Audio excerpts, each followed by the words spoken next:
అంత ఈజీగా మనము సబ్మిట్ చేసుకోలేము. సమస్య మీదకి వస్తుంది, శత్రువు వెనక తరుముతూ ఉన్నాడు, దగ్గరకు వచ్చేస్తున్నాడు శత్రువు.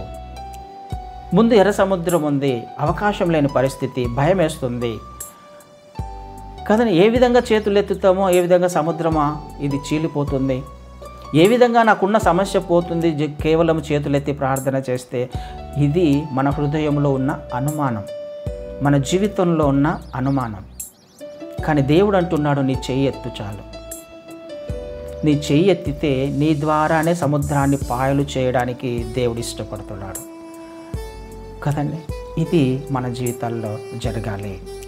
సబ్మిట్ చేసుకోవడం అనేది ఒకటి నేర్చుకోవాలి. ఆయన వాక్యానికి, ఆయన మాటలకు, ఆయన లేఖనాలకు మనల్ని మనం సబ్మిట్ చేసుకోవడము నేర్చుకోవాలి. ఆయన చెప్పింది చెప్పినట్టుగా చేయడం నేర్చుకోవాలి కదండి. ఆ రోజు మరియమ్మ కూడా అదే మాట అన్నది. కనాను వివాహంలో శిష్యులతో ఏమని మాట్లాడుతుంది? ఆయన చెప్పింది చెప్పినట్టు చేయండి అనేది కదా. ఇంకేం మాట్లాడొద్దు, ఎందుకు చేయాలా ఇలా అని క్వశ్చన్ చేయొద్దు. చెప్పింది చెప్పినట్టు చేయండి. ఇది జరగాలి మన జీవితంలో. దేవుడు మనకు ఏదైనా మాట్లాడుతూ ఉన్నప్పుడు, మనం చదువుతున్నప్పుడు, లేఖనాలు ఏదైనా మనతో మాట్లాడుతున్నప్పుడు మనం చేయాల్సిన పని చెప్పింది చెప్పినట్టు చేయడమే. లేఖనాలు ఉన్నవి ఉన్నట్టుగా చేయడమే. ఎందుకు? ఆ లేఖనాలు దేవుడు రాయించాడు.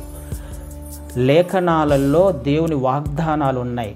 దేవుని వాగ్దానాలన్నీ కూడా అవును ఆమెన్ అన్నట్టుగా ఉన్నాయి. అవి నిశ్చయములు, అవి నెరవేర్చబడతాయి.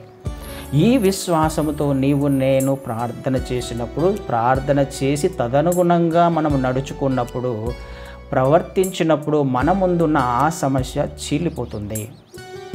హల్లెలూయా! ఎంత గొప్ప వాగ్దానాన్ని దేవుడు మనకి ఈరోజు చేస్తూ ఉన్నాడు. మన పక్షముగా ఆయన యుద్ధం చేయడానికి ఇష్టపడుతున్నాడు. నీ ద్వారానే దానిని జయించేలా చేయడానికి ఆయన ఇష్టపడుతున్నాడు. నువ్వే చేయగలవు. ఆ సమస్యకు సమాధానం నీ దగ్గరే ఉంది. కానీ చేసేవాడు ఆయన అయినప్పటికీ ఆయన మాటలకు నువ్వు విధేయత చూపిస్తూ వెళ్తున్నప్పుడు నీ సమస్య చీలిపోతుంది నీ ఎదురుగానే. నీకు తెలియకుండానే అక్కడ సమస్యకు సమాధానం వస్తుంది. కానీ చేసేవాడు మాత్రం ఆయన. నువ్వు చేయాల్సింది చేతులెత్తి ప్రార్థన చేయడం.